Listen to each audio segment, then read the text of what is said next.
সময় পেলেই এই উত্তর ইসলামপুর কবরস্থানে আসেন বৃদ্ধ আলী আকবর মোল্লা।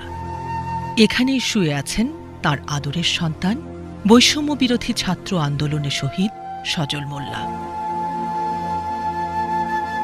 ছেলের কবর জিয়ারত এবং দোয়া করতেই মূলত বাবার আশা। বৈষম্য বিরোধী ছাত্র আন্দোলন ঘিরে এক দফা দাবিতে সারা দেশের ন্যায় ছাত্র জনতার আন্দোলনে উত্তাল ছিল মুন্সিগঞ্জ।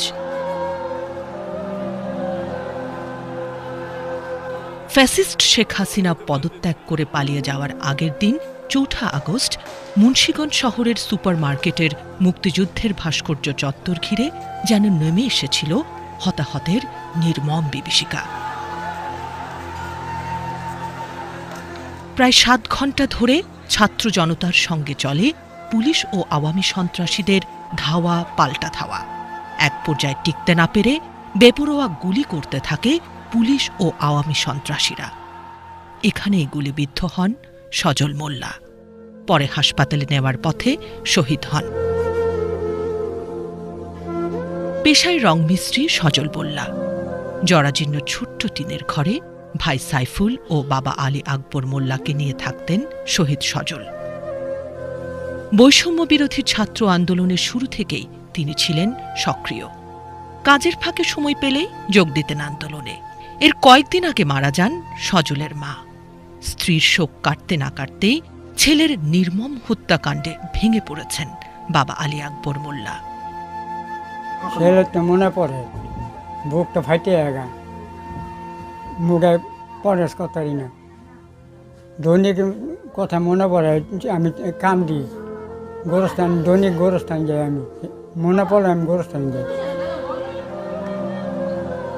গণ অভ্যুত্থানের আগের দিন প্রায় ৭ ঘণ্টা ধরে ছাত্র জনতার সঙ্গে মুন্সিগঞ্জ শহরের সুপারমার্কেটের মুক্তিযুদ্ধের ভাস্কর্য চত্বর ঘিরে তুমুল সংঘর্ষে নিহত ৩ জনের মধ্যে আরেক শহীদের নাম নূর মোহাম্মদ সর্দার দীপজল। পেশায় মিশুক চালক নূর মোহাম্মদের শহীদ হওয়ার ঘটনাটিও সজল ও রিয়াজুলের মতোই।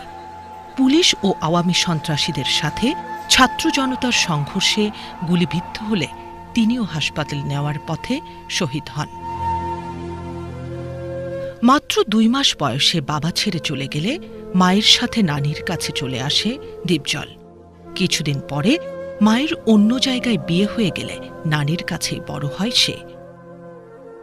ওর মা মনে করেন এই ফোলা 1 বছর কোলো, ওই ফোলা 2 মাসের ছোট, 2 মাসে ফেটে এই ফোলা 1 বছর কোলো। এরপর ওর মা গেছে গা, এই ওর মারে বিয়া দিয়েছি। ওর মা এই নরমুলা কেন্দ্রে বিয়া ছিল, একটা ছেলে হয়েছে। নানি আর ভাইকে নিয়েই ছিল ভাড়ায় মিশুক চালানো দীপজলের সংসার। মুন্সিগঞ্জ শহরের উত্তর ইসলামপুরে নানি শেফালি বেগমের কাছেই নানা ঘাত প্রতিঘাতের মধ্য দিয়ে বড় হন দীপজল। আদরের নাতিকে হারিয়ে পাগল প্রায় নানি শেফালি বেগম। নাতির মরা খবর আছে, এবারে দৌড়ে ঠ্যাং টুং তুই গেছি, গিয়া দেখি নাতি মরিয়া রয়েছে। গিয়া লাশ আর আমি পাইনি, লাশ লেগে গেছে গা হাসপাতাল। এবারে কি করুন বাইতে, এবারে কানতে কানতে এবারে বাইতে এসে আজকে ওই যে চামড়ি ঠ্যাং আনছে, এলাকা মনে হয়েছে।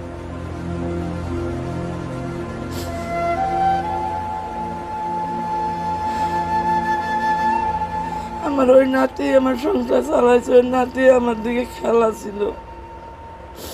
এটা তো মনে করেন একটু হামলার লাইনে, ওইটা একটু চালাকা ছিল।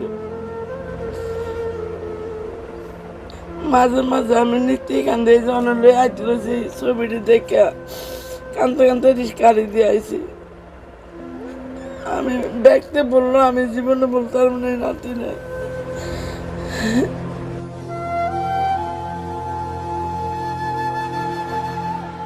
সামাজিক মাধ্যমে ছড়িয়ে পড়া ছবিতে দেখা যায় গত ৪ আগস্ট মুন্সিগঞ্জে বৈষম্য বিরোধী ছাত্র আন্দোলনে ফিল্মি স্টাইলের পুলিশের সাথে ছাত্র জনতার উপর গুলি করে শহর ছাত্রলীগ সভাপতি নসিবুল ইসলাম নোবেল ও সাধারণ সম্পাদক সাজ্জাদ হোসেন সাগর। এ ঘটনায় সজল ও দীপজল নিহত হওয়া ছাড়াও শতাধিক মানুষ আহত হন।